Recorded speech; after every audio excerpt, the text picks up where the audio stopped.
ఆంధ్రప్రదేశ్ అద్దె నియంత్రణ బిల్లు గృహ నిర్మాణ రంగంలో కీలక నిర్ణయాలే ప్రధాన అజెండాగా రాష్ట్ర మంత్రివర్గం ఇవాళ సమావేశం కానుంది.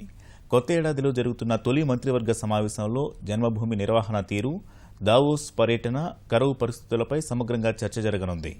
మంత్రివర్గ భేటీ కంటే ముందుగా పార్టీ సమన్వయ కమిటీ సమావేశం నిర్వహించనున్న చంద్రబాబు ఎమ్మెల్సీ ఎన్నికలు, పార్టీ సంస్థాగత అంశాలపై చర్చించనున్నారు. అమరావతి సచివాలయం వేదికగా ముఖ్యమంత్రి చంద్రబాబు అధ్యక్షతన మంత్రివర్గం కాసేపట్లో సమావేశం కానుంది. రాష్ట్రంలో శాంతి భద్రతలు, పెట్టుబడులు, సంక్షేమ పథకాలు, విద్యుత్ ఛార్జీల పెంపు ప్రతిపాదనలపై అమాత్యులు చర్చించనున్నారు. బడ్జెట్ సమావేశాలకు ప్రభుత్వం కసరత్తు ప్రారంభించినందున ఈ దిశగానూ చర్చించనున్నారు.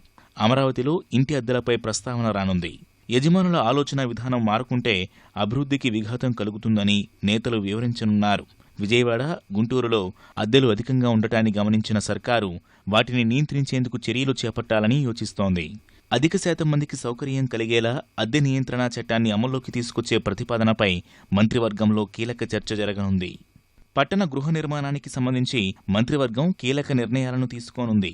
1,20,106 ఇళ్ల నిర్మాణానికి సంబంధించి పరిపాలనా అనుమతులకు మంత్రివర్గం ఆమోదం తెలిపే అవకాశముంది.